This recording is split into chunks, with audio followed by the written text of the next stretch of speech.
To get started, first, press on the extension.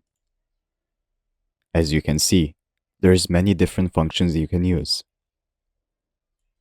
Let's use extract search results. First, type your search. I will search for t-shirts. After searching, press on the extension again, then press extract search results.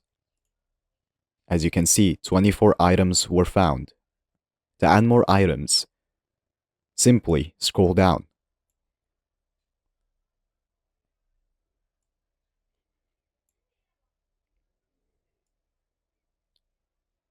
The more we scroll down, the more data we collect. To export this data, press Add to Export List. Then press on the extension and press Export. You can export it in many different ways. I will export it as HTML. After downloading the file, open it. As you can see, here is all the data we extracted. Let's try one more function. Let's press on one of the t-shirts.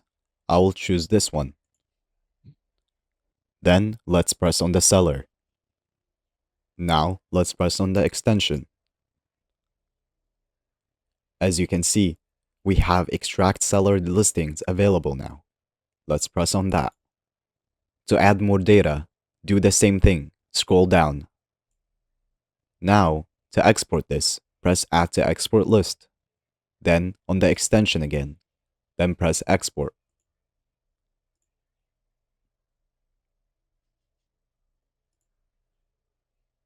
After exporting, here is all the data we collected.